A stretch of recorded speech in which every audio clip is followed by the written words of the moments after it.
camera, then what you want to do is you want to mute yourself or take your image off.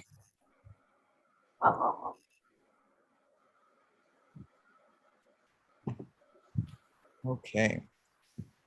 And so we've started recording, and so we're gonna go ahead and start moving forward. Sorry. Okay.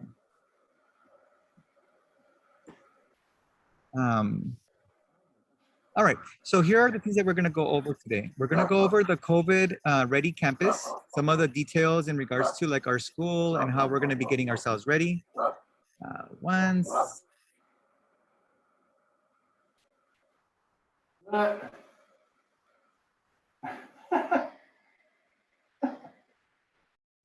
Don't mind me, there was a dog barking outside, so I decided to hide in my car.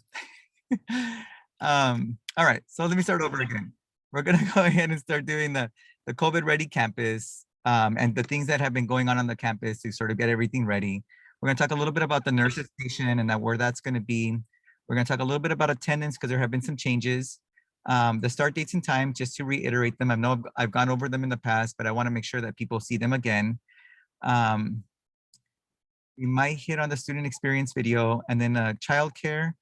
There are a couple more details that came out this week, literally yesterday. And then food services have been making some changes as well, so we'll go over that. And then food from home. I know some of you are probably going to be wondering, like, can children still bring things from the house? So we'll go over that. And then the daily pass. There are going to be some questions about that, and that should be interesting. We're going to do our best to go over that with you, but just know that it might you might need some support, and you can always call the school tomorrow and you can get some additional support. And then we'll try to answer any other questions that you might have. All right, so the COVID ready campus. So here are some of the things that you're going to see when you your children come to the school and when you drop them off. There's going to be a lot of signage all around the campus. So you're going to see the 3 S's that talk about like screening, which is that we're asking children and people who visit the campus whether they have any of the COVID related symptoms. We're going to talk to them about sanitation, and that is like sanitizing and making sure that they're cleaning their hands. All around campus, we now have hand sanitizers so that students, when they're going into buildings or when they're coming out of specific rooms, they're able to sanitize their hands. And then obviously there's going to be a lot of signage around social distancing. The screening question posters will be at all of the entrances. So it'll be both when the children are walking onto the campus, as well as when they're at the different gates. So it's going to be at all of the major entrances. You'll see that the signs will be posted in prominent ways, and then adults will be there to welcome and then to also ask them if they've have any of the symptoms, just to ensure that it's at the forefront of the thinking around like, okay, I don't have any symptoms, I can definitely go to school today. Sorry, just some ambient noise. In even in our covered lunch area, like we have allowable seating. So in order to make sure that everything is properly spaced out, like there's seating that's indicated. So only 3 people can sit on one of the benches in the covered lunch area. So we've taken that into account. And then obviously none of the drinking fountains will be operational because we obviously, a lot of children, when they drink from the drinking fountain, they tend to lower their lips onto the actual spigot. So that obviously has been an element that we've eliminated. And we'll talk a little bit about that as well, but we're going to definitely encourage people to bring bottled water basically to the school hopefully in a water bottle that's reusable. Also, just so parents know, in the classrooms, we've upgraded all of the air filters. And so that basically, so what happens is, like, as the air filters or as the air conditioning systems are working and they're drawing in the air, they're filtering it and making sure that some of these potential germs are not getting recycled back into the classroom. And so that should mitigate any kind of potential spread in the class. And then high touch surfaces are obviously going to be cleaned on an hourly basis. So Nick will be walking around the campus, and about every hour or so he'll be wiping down all of the doorknobs, rails, countertops, are all areas that he'll be cleaning on an hourly basis. So those are some of the things that we will be doing just to have the school physically ready for the children. And I'm just going to pause for a second. If you do have questions, please put them into the chat. And then what will happen is Mr. Munda will document them, and at the end, he'll sort of like ask me the questions, and then we can go through them relatively quickly and efficiently. Okay. All right. So moving on, the nurses station. We originally, as many of you know, the nurses station tends to be in the main office, and we have one small little cot in there. But we don't want to, obviously it's not a space where we can house several children, and obviously our children wouldn't be able to maintain any kind of social distancing in that space. So what we're doing is we're relocating it to room 1. And then we're also adding 2 additional tents. One of them will be directly outside, which will be the isolation tent. And then the other one will be the quarantine tent. And the difference between these 2 is the isolation tent is a child has some type of symptoms. They have a runny nose, they're coughing, they have a sore throat. So, so we definitely think that there might be something there, but we don't think they may have COVID. They may not have a temperature. We don't really know. So we're going to put those children in what we call an isolation tent, and there'll be a chair for them to sit, and we'll obviously contact the parents and have them come to the school site so they can pick up the children. The quarantine tent is if a child has a temperature, has several of the symptoms, and we think that there are enough indicators to suggest that it might be a COVID case, we're going to have them in a separate tent. And then obviously, we're going to have a space for them as well. And then the people who are supervising will have the protective gear on in that environment, so they're not sitting there by themselves. Okay. And that one will be right outside the girls' restroom, which is right there, right by room 1. And the girls' restroom will become the bathroom that they use for children who are in quarantine. And for the isolation, they're going to be using a specific restroom as well. And they'll be using the teacher's lounge. Now, the other students, what will happen with them is they will only be allowed to use the restrooms that are on the main yard. So that means that on the main yard, we have a boys' restroom and a girls' restroom. We'll have somebody supervising the restrooms just to make sure that when the children go in there, they're still maintaining the social distancing, and that we're not getting too many children in the restroom at any one given moment. Okay.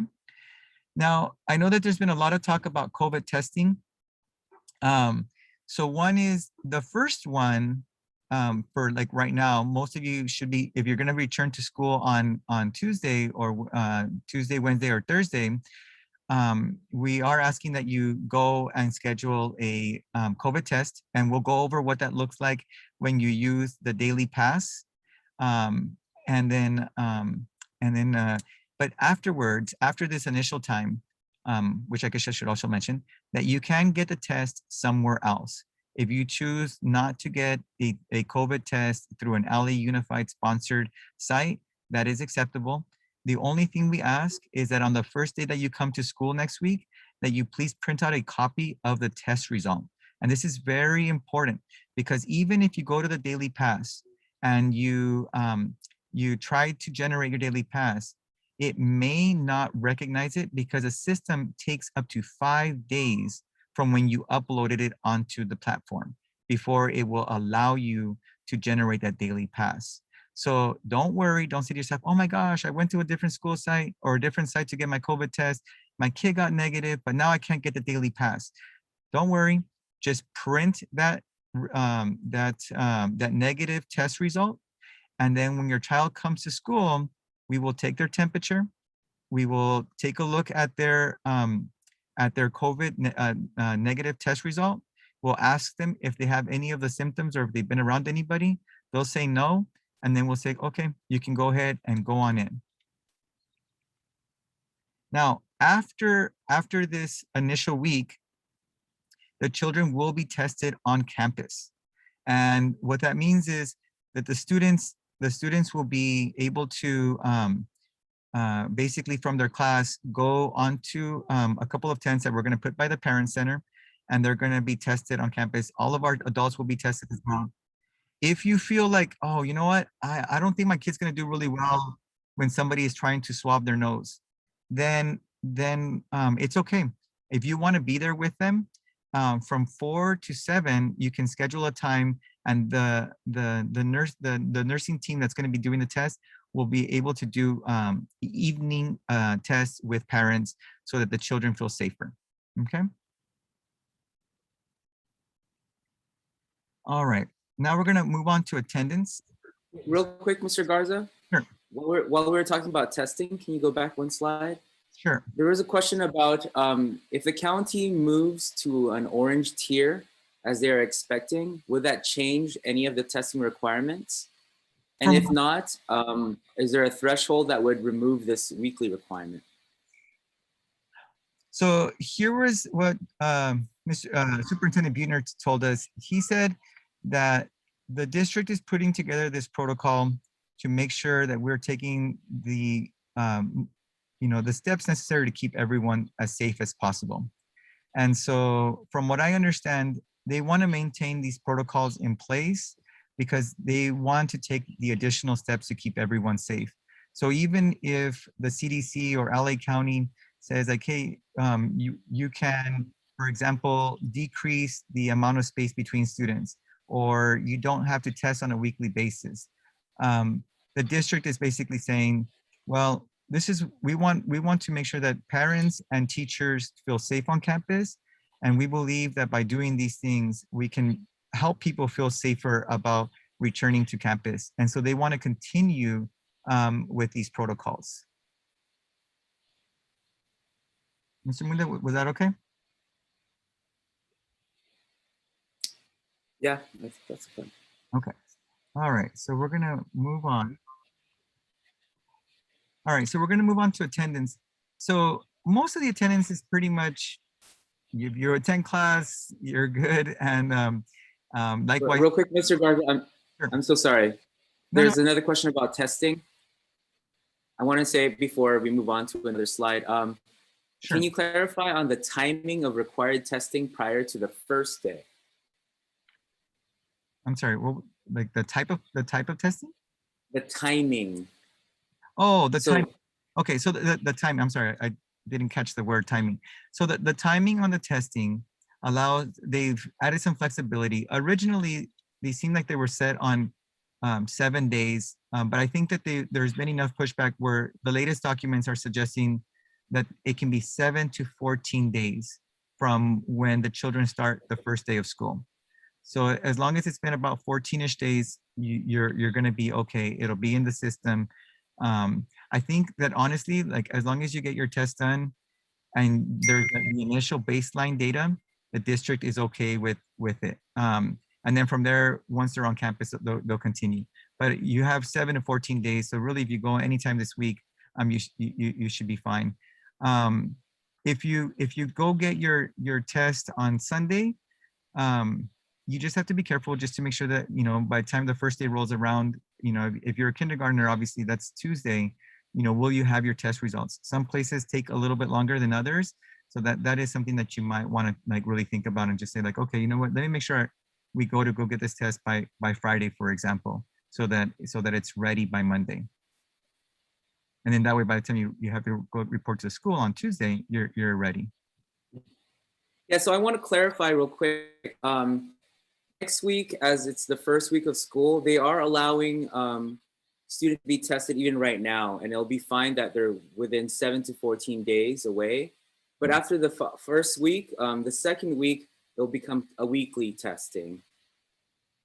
So they're kind of lenient, a little bit more lenient on the first week of school. Yes. But once the first week of school ends, we will start doing weekly testing every week. And remember, just to review about like the staggered starts. So Monday, it will be a regular day, not a regular day, but they'll be meeting with their teachers for 30 minutes in the morning, and then they'll be doing asynchronous work because the teachers need to prep and plan for that week. Starting on Tuesday, the kindergartners and first graders will start their week, their first day back. And then on Wednesday, the second and third graders will start their first week back.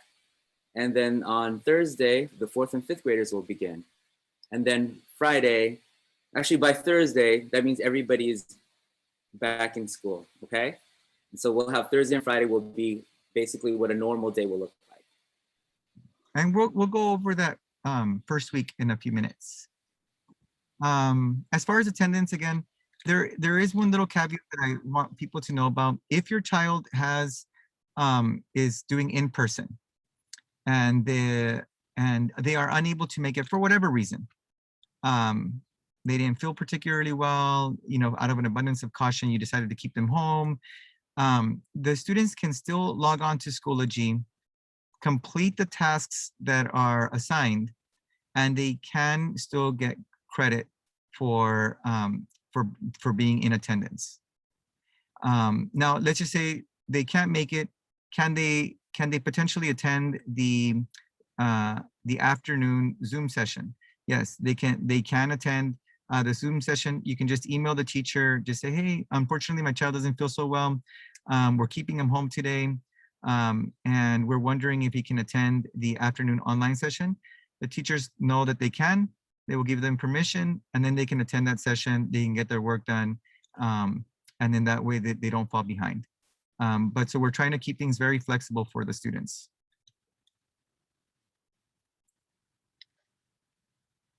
The start dates and times. So on Monday, it's not really a pupil free day, but it kind of is. At 9 o'clock, the teachers will meet with the students, and what they'll do is they'll meet with them for about 30 minutes and sort of give them some asynchronous work to work on.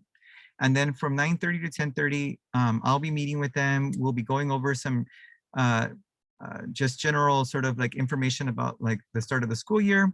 And then they're going to have the rest of the day to sort of get themselves ready and their classrooms ready for the students. On April 20th, kindergarten and first grade will be the first ones to come to school. The district has asked that we staggered the schedule, so that means that kinder and first will come the first day, and then from there, everybody will continue to come onto the campus.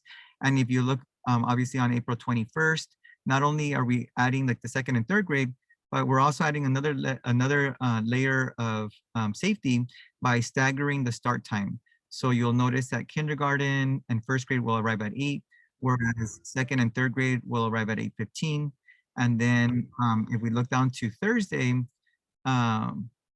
fourth and fifth grade will arrive at 8:30. Okay. And then on Friday will be the first day that we have pretty much, or I'm sorry, on Thursday will be the day that we pretty much have everybody on campus. We'll have the entrance starting at 8 and then ending at about 8:30. Now, there has been a lot of talk also about Monday schedules, because Mondays are, as you know, the day that we have a professional development with our teachers. And we have the staggered schedule, and so that made a few interesting little challenges. But the teachers were really great, and I want to give them a huge thank you because they were flexible. And instead of starting our professional development, we're going to start at 2 o'clock. We're going to start it at 2:30. And the only thing that's going to happen on these days is that we're going to have about a half an hour less of instructional time for all students. And as you can see in the schedule, everybody will have 2.5 hours of instruction. Okay. And we'll make sure that this gets published online so that you can see it, and that you can make sure that you have it as a reminder for pickup times and things of that nature.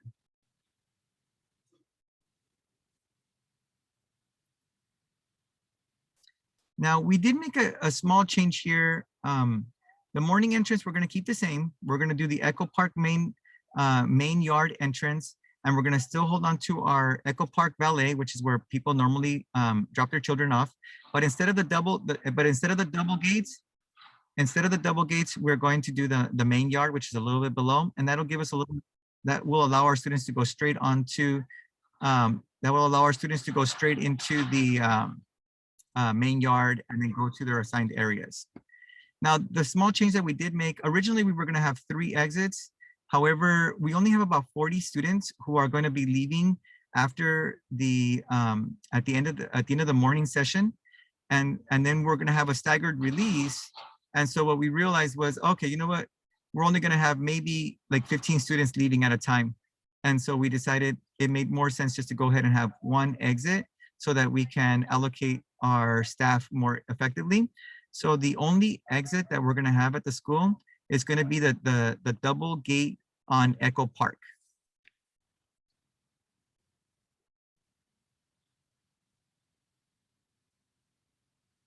And the school experience video, I think maybe I'm going to double back to that one.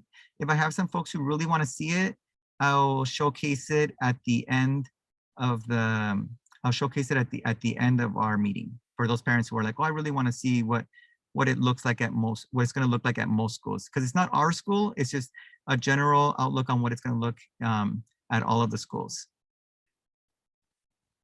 The Beyond the Bell childcare, as I mentioned at the last meeting, childcare will be provided from 7:30 to 4. So if your child needs childcare, you can bring them to school as early as 7:30, and Miss Raylin will be there to support us and helping those students. So let's just say, for example, you have children who are in kindergarten and then one who's in 4th grade. And so there's a half an hour difference. You can go ahead and drop both children off at the same time. Obviously, the kindergartner will go to his assigned spot and get ready for his teacher to pick them up at 8. And the 4th grader would go to another designated area where Miss Raylin will be with them. Okay. And again, we're trying to make this as easy as possible for our families in terms of providing them the childcare that you guys need. Real quick, Mr. Garza, I just want to clarify, because I think, can you go back one on entrance and exit? Oh, sure. So sorry. So once again, the entrance, there's going to be one entrance only. And that's going to be the gate that has, that's near the trash cans that goes directly to the playground. And that's because I need to go pee. What's happening? Oh, somebody. I was like, whoa, what's going on? So there's only going to be one entrance, and there's also going to be only one exit. Because of numbers, we kind of looked at it and we saw that only 40 students will be exiting. So because we don't have the manpower to have 3 exits, that kind of thing, we will have only one exit as well, which will be those double gates, the Echo Park gate, which is near room 1. Okay. That just knocked down some questions. So. Okay, sounds good. Now the childcare program is going to make sure they're providing the students breakfast, lunch, and an afternoon snack. So when those students leave their class in the afternoon, they will have access to that. Now, and that's regardless of what's happening. So like, let's just say, for example, you're going to leave campus. If you're going to leave campus, as you're leaving the school, we're going to have a table there, and we're going to have the bag lunches and the snack and the breakfast that the kids can just pick up and then take home and then eat them at home. And that's obviously it's optional. So if you want it, you can take it. If you don't want it, you don't need to take it. The students who are going to stay on campus, they're going to go and get their normal lunch, and then later on they'll get snacks, and then when they leave the school, they'll get their breakfast. And I'll talk a little bit about that as well later. Now here's the thing that changed this week, the application. So originally parents had identified that they wanted childcare on the survey. However, the district has now told us that they are requiring that if you need childcare support, that you complete the application. And we were told yesterday that you were going to receive it via email, and that they were going to be mailed as well. So you should get them by Thursday. If you don't get it by Thursday via email or normal US postal mail, then please call the school, because we will have additional forms on campus so that you can complete them.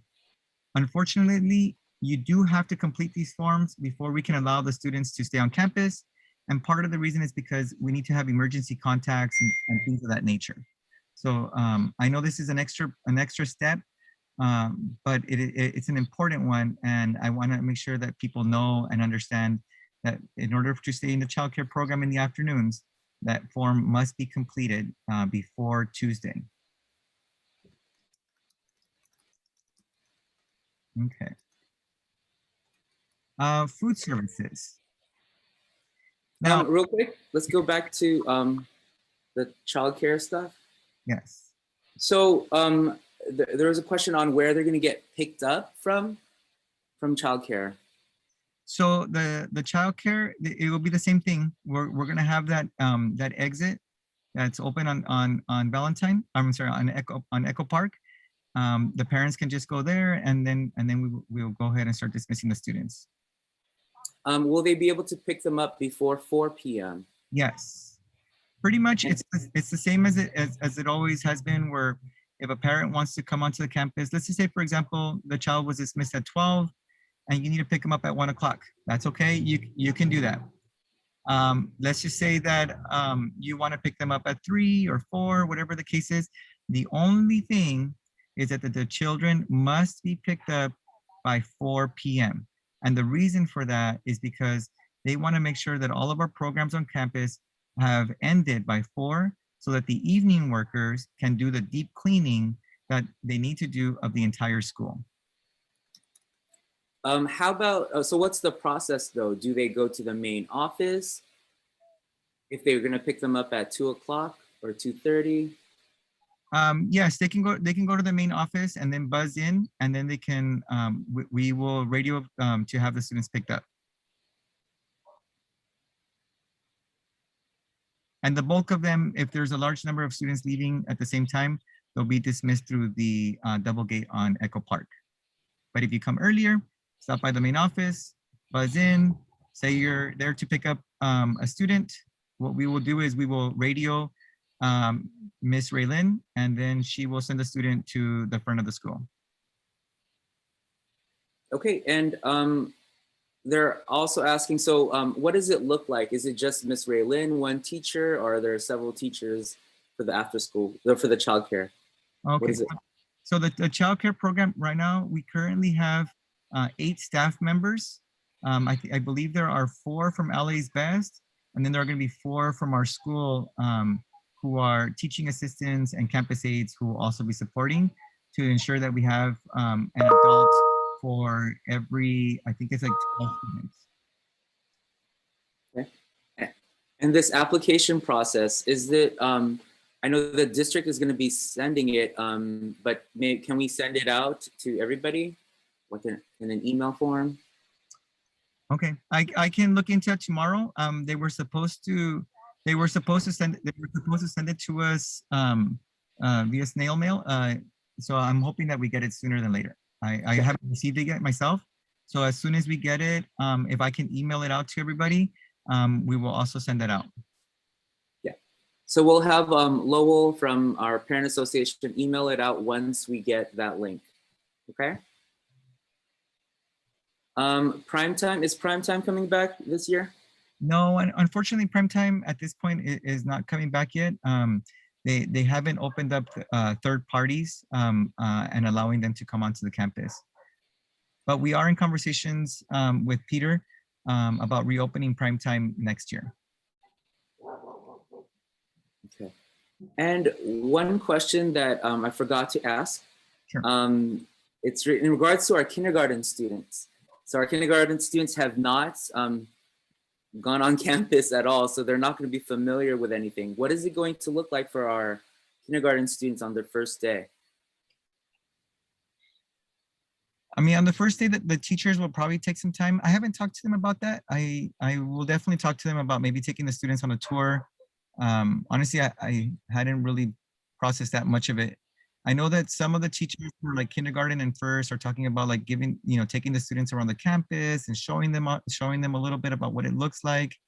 I don't want to say that like very specific details because I have not actually engaged the teachers in a conversation around that. But if you have a specific recommendation on what you would like, if you can just put it into the chat, then Mr. Munda can document it, and then we can share it with the teachers.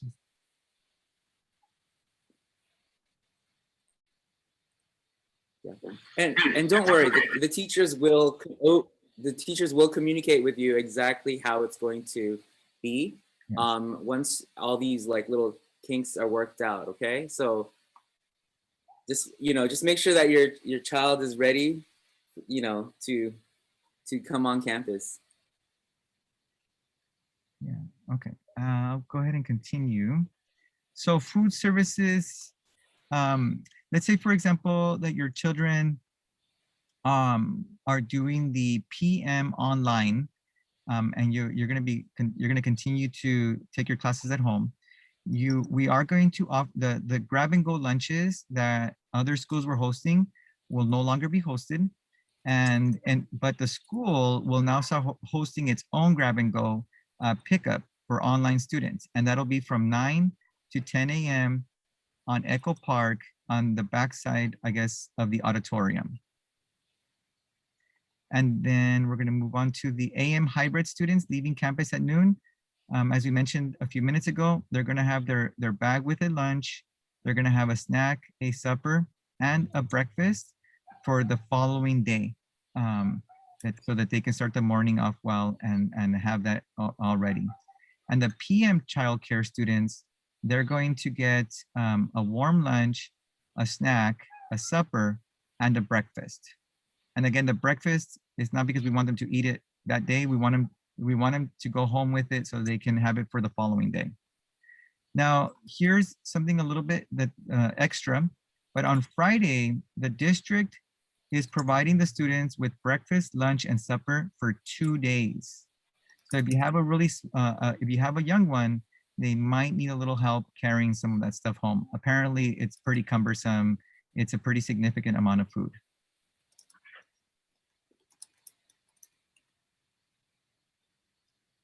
Food from home. Now, I know some parents are very particular about what their children eat. And if you would like for them to come to school with their own lunch and a snack, you are allowed to bring it. Now, the students can only eat their snacks during lunch outside, or I'm sorry, during recess outside, or their lunches can be eaten in the covered lunch area outside. You'll notice the common theme here is that there shouldn't be any eating in the classroom. All of the eating should happen outside. The district has asked us to really encourage people to not be removing their masks for obvious reasons, because obviously our hands touch things. And if we're constantly touching our masks, then it can facilitate the spread of germs. So they're really asking us to make sure that we let folks know that that the eating can only happen outside of the classroom. And obviously we're gonna have the kids sanitizing before they eat. And here's the piece where we're gonna talk about the refillable water bottles. I know that the district sort of decided that they were gonna send plastic water bottles, but I'm hoping that we can have a lot of our families just really stick to the refillable water bottles. We definitely want to encourage people to still try to be conscientious about our planet. Now, the only caveat with the water bottles is that the students technically are not supposed to be taking off their masks in class, because obviously when they take off their masks, the germs can spread. So we are asking that, like, the students, when they need to take a drink, that they just go ahead and just step outside for a second, and then they can take their drink and then just come back in. They don't have to go far, just like literally to the door. And again, we're just trying to be careful as much as possible. And I know we can't create the perfect situation, but we definitely want to be as careful and as thoughtful as possible. But bear with us. I'm sure that we'll make some mistakes throughout this process, and then we'll have to sort of adapt and then continue to refine our practices. I have a question, Mr. Garza. Oh, go ahead. I'm sorry. Can you type it into the chat? So I'm actually driving, so I'm not gonna able to like chat it through. I'm actually doing this Zoom driving. Oh, that's okay. Go ahead. Go ahead. Yeah, I have a question. So what activities are they actually doing for recess? Since, we have to be 6 feet apart for the kids. Okay, so during recess, we're gonna just try to play games with them, like games where we do like Simon Says. If we have jump ropes for like small groups, we're gonna give them jump ropes so that they can jump rope. We're gonna have them in small clusters. Clusters meaning like, like 12 students, and then we'll give them access to some equipment. And the idea behind clusters is is that the kids basically will be given something they can play with, and then we will sanitize it when they give it back to us so that it's clean for the following groups. We're going to do some walking activities with them. So we're just going to try to be as creative as possible, because obviously we have to do something with them. We can't just say just stand there. so yeah, that's how I was asking, because they're kids, and it's like they forget, that we have to stay 6 feet apart. That's the reason I was just asking. Yeah, so we're going to try to do like hopscotch with them.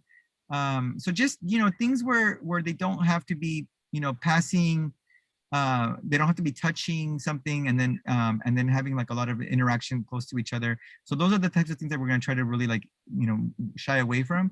But we're going to try to be as creative as possible and try to give them activities where we can, we give them equipment, they'll have that equipment for the 20 minutes, and then we'll sanitize it, and then we'll get it ready for the next group and stuff. But bear with us, we'll be making changes. Thank you, Mr. Garza. I'm sorry, go ahead. So, Mr. Garza, we have a few questions about the refillable bottles and where they're going to refill their water. If there's water available to get refilled, to refill their bottles. Yeah, that's a good question. I mean, unfortunately, the water station is in the works. I literally just like scanned sent the check-in today. But unfortunately that we haven't been able to get the water. Next year, we will have a water station available. Unfortunately, I wasn't able to get it done soon enough. We will have water on campus, like I said, and we're going to try to use gallons instead of like the smaller water bottles. And that's the best that we can do at this point. Unfortunately, I don't have like a water refilling station where the kids can take their water bottle and refill it. But next year, we will have it. Like I said, I literally just sent a check to them today, and it's unfortunately has taken me a very long time to actually get this whole thing done, from the quote to the money to getting them to schedule it, and I wasn't able to get it done sooner. But next year we will have it. This year we're going to have to sort of make do with jugs of water that we fill up at the school. So oh, is he frozen? Who, me? Am I frozen? Mr. Garza, I think you're frozen. Oh, am I? Yeah. Hello? I can hear you. Okay, there. I can hear you. Okay, so some parents know about the orange dispensers. So my thing was, I don't know who would fill them up, number one, and how do you stop them? They're going to be using the spigot, so I don't want to have to spray that spigot every time. I don't know. I think the parents are great, like we're coming up with solutions, but I don't know if that's a great solution with the 5-gallon tanks. Yeah, I think just too many. Yeah, I think the best we can do is, I mean, if we do have like a 5-gallon tank, like we would have to have like an adult who's basically manning it and who has gloves on and who just, that's probably the best. Let me give that some thought. Write your suggestions down, and what we will do is we will sort of problem solve it and try to figure out something by Tuesday. All right, so here's where it gets interesting, folks. The daily pass. I've been dreading this part of the conversation. So there are a couple of things. The first part is, if you have a parent portal login, then you're pretty much good. You can go to dailypass.lausd.net and you can put your username and your password, and then you can sign in and you can go through this process that I'm going to show you right now. Okay, so take a second. If you have the parent portal information, go ahead and go to a web browser if you're able to, and then type in dailypass.lausd.net. Okay. Now, if you don't have your parent portal set up already, then tomorrow you might want to call the school and try to get your PIN and then we will help you. Set up your parent portal, and then we will try to support you in logging in tomorrow. But trying to figure that part out right now would be really challenging. So we sort of decided, let's not worry about it. We'll try to help the people who have their parent portal login already set up, and we can show you what it looks like. Okay, so here we go, folks. If you need us to slow down, there are some emojis that you can say, slow down, and then I'll see an image of that. Okay, so here we go. So you went in, you typed in your name, your username, and your password, and you hit sign in. What you might see if it's the first time is that you will see that it's asking you for some information for your student. So you'll put the first name, the last name, and all the gender, ethnicity, all that other good stuff. And then you'll get to this screen. And once you get to this screen, this is where you can set up appointments for your COVID test. You can submit an external COVID-19 test right there. Like you just click on that. And then you see where it says get daily pass. So let's say I want to get my daily pass. So I'm going to go ahead and click on that. So you see how it's sort of highlighted right there? That's because I'm selecting it and then I'm clicking on it. And then once I click on it, I will see, and I had to use my friends at school's information, so don't mind their names. That's Miss Morales, she's our campus aide, and her kids. And what you would do is you would select the student that you want the daily pass for. So if I wanted to click on Jeffrey Diaz, I would click on Jeffrey Diaz, and I would have to do one of these for each of my children. Then once you selected that one child, you're gonna go to select a location. You can type in ELY for Elysian, and then you should see our school name, and then you can select it. Once you select that, it'll take you to take the daily health check. And so it'll ask you a couple of questions about if you accept it. You click on accept. And then it gives you do you agree with the following statement? And this is basically like, have you been around anybody who's had COVID? Do you have the chills, fatigue, cough, muscle, headaches, etc.? So if you don't have any of the symptoms, when you go to the bottom of that page, you'll see where it says, I agree. I agree that I don't have any of those symptoms. You click on that, and then it should generate a pass. Now you'll notice I had to generate my pass because Ms. Morales had a little bit of a bit of a challenge. But you'll get this on your web browser, and then you can, or on your phone or on your iPad. And then what you would do is you would just come to the school, you would show us that, and then we will have a scanner. We will scan it, and then you'll walk right in after we take your temperature. Okay. Now, if you cannot do the daily pass, don't panic. It's not a big deal. All you need to do is just make sure that you have a copy of that negative test for COVID-19. If you have a COVID-19 test that's been negative for the last 7 to 14 days, you can just bring that to the school, and then we will ask you the screening questions in person, and then we'll take your temperature, and then you'll walk right in after you agree to everything. Okay, so the daily pass just helps you to get through a little bit faster. So if technology is not your thing, don't worry about it. You don't need it. There are some ways around it. And so we just wanted to share that with you guys. And if you need more support, just call the school tomorrow, and Terry, Cecilia, and myself, and Mr. Munda will be more than happy to walk you through that process in person. So if you didn't get it right now and you're having some challenges, don't worry.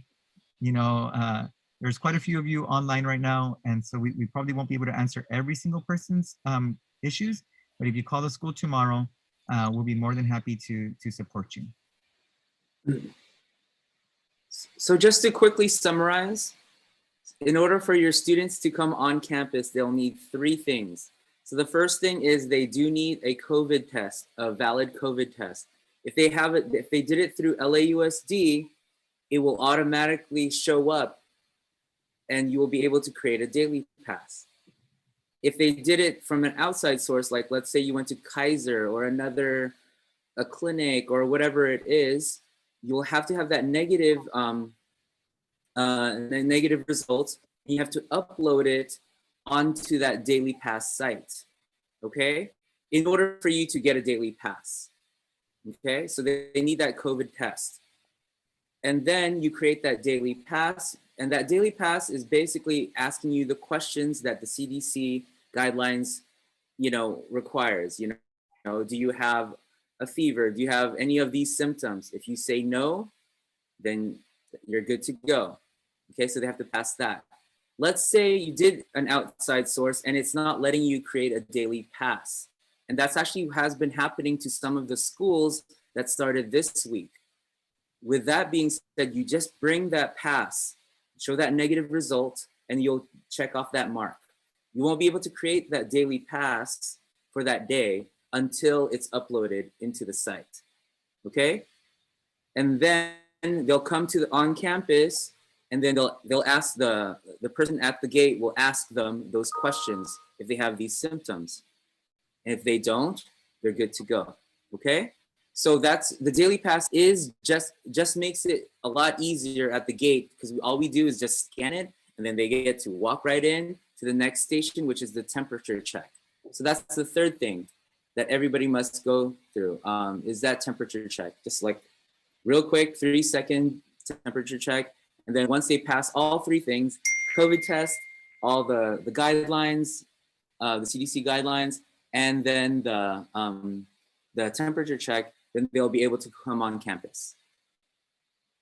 I hope that's clear.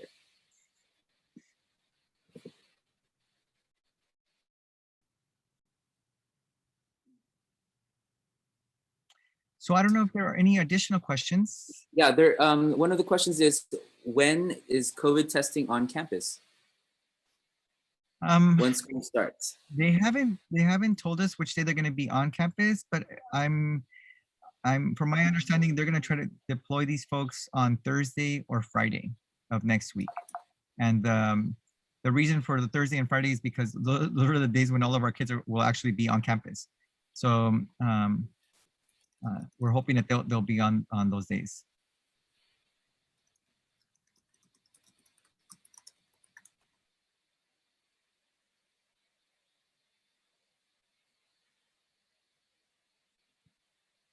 So kids won't interact with other kids from other classes during recess and breaks, but will that be the same for Beyond the Bell, the childcare? Yes, we're gonna do our best to try to keep all of the students separated. One of the things that we're gonna do is we have some additional classrooms. So for example, the art room, Mr. Garcia's classroom, because he's gonna be in the auditorium, the library, the computer lab, the parent center, and the itinerant room. So those six rooms are going to be used for the students. But then we're also going to use the covered lunch area. And in the covered lunch area, we're going to just basically fracture the students off by class. And by doing this, we're going to eliminate the possibility of children from different groups commingling with each other. So we're going to work really hard to make sure that we don't have, let's say, for example, children from one 4th grade class mingling with the students from another 4th grade class or from any grade level. That's going to be one of our main efforts. And based on my conversations that I've had with Raylan, it does seem like we have enough personnel and space on campus so that we can maintain that distance from the other students or the integrity of the cohorts.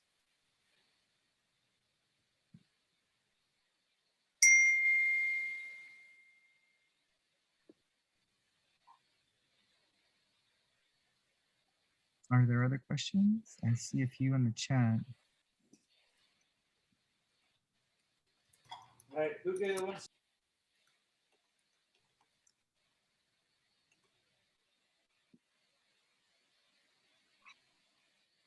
Okay, were there any questions that weren't I do have one. Can you please go over the Beyond the Bell, what the Beyond the Bell will look like as far as the structure of it, as far as maybe like giving time for asynchronous work or homework stuff, or Yeah. what are they going to be doing? So, um, so the students from Beyond the Bell, what they are going to be doing is they're going to supervise the lunch. So all of the students will get an opportunity to eat their lunch for about 15 to 20 minutes. They'll have a chance to, do some of the play on the yard. And then from there, they're going to report to their designated spaces, the designated spaces.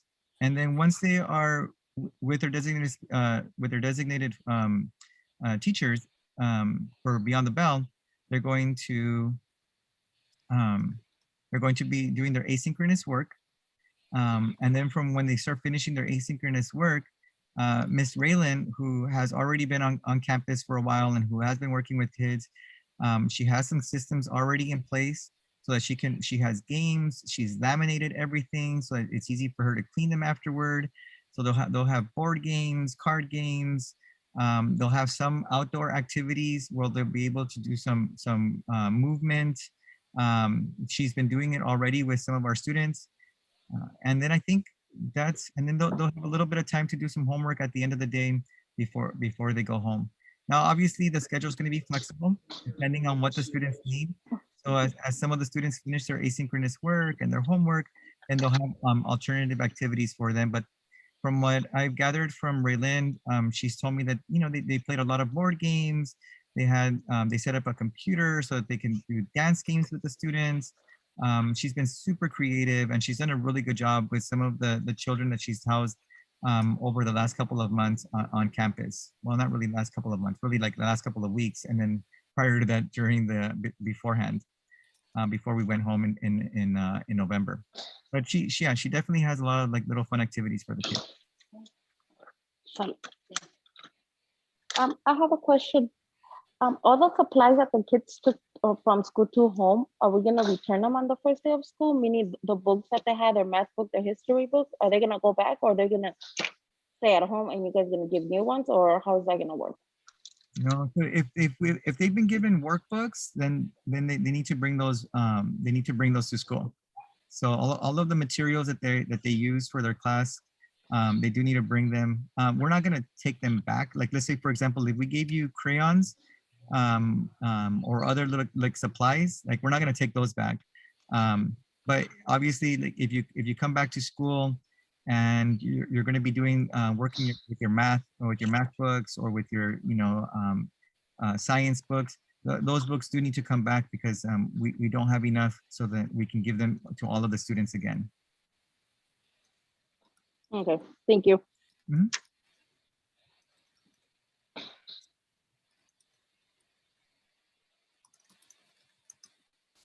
And I'm just gonna apologize that I didn't make it home. I had originally planned to be at home. Unfortunately, LA traffic was really bad on the 60 freeway. There was a fire and I was like, okay, I guess I'm not gonna make it home for our meeting. So I pulled out my phone and I did a mobile hotspot and I set myself up on Zoom. Didn't want to be late. So my apologies for that. And I'm a little embarrassed that I'm in my car now. So we have some teachers that are on our Zoom meeting right now. And so a few of them have told me that they're actually going to communicate with parents, and we'll go ahead and as well, we'll recommend that teachers, actually we'll ask all the teachers to send out an email or however way they communicate with you, what materials to bring, especially for that first week. Most teachers will probably not have you bring like crayons and other things like that, but for sure the books and the workbooks. By the way, we were able to purchase bins for the kids. Did you mention that, Mr. Garza? No, I didn't actually. Thanks for reminding me. That's great. Yeah. So we have bins for the kids that have lids. So each kid who comes on campus for in-person learning will have a bin. So they'll put all their things there and they'll be covered up, like closed up, because when they spray and do all that cleaning, we don't want all their materials to get, contaminated or whatever it is like that. And then that bin will stay underneath their desk. Okay. So just so you know that there will be a place for their things, because we won't have them put them into their desk, but we'll have them right under the desk in a bin.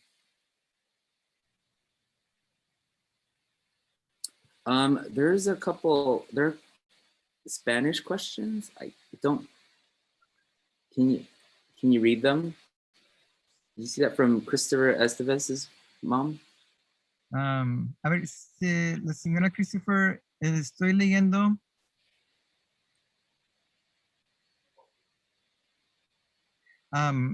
Estoy interpretando la pregunta. Yo ya les hice a mis hijos la prueba del COVID y seguido se la van a hacer en la escuela, a la entrada o media semana. ¿Cuándo se la van a hacer? Sí, ahorita es la semana que sigue, el jueves o el viernes. Y me dijeron que se le iban a mandar por el correo electrónico de mi hijo Christopher, el resultado. Sí, además tienen que esperar el resultado y luego pueden agarrar el Daily Pass.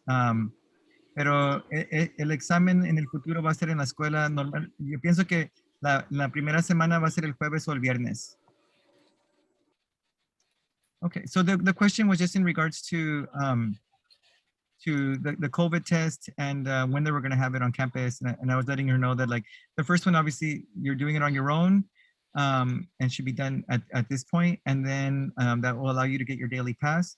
And if you wait till, and then next week, the school will run their own COVID tests with the nursing unit that's being sent by the district on either Thursday or Friday of next week. So you don't have to worry about that one. So we wait until next week? No, you can't. The first one you have to do on your own. So you can go on campus the first week. And then from that point on, from that point on, the school will be facilitating it for all of the students. Oh, okay. Thank you. Mm-hmm.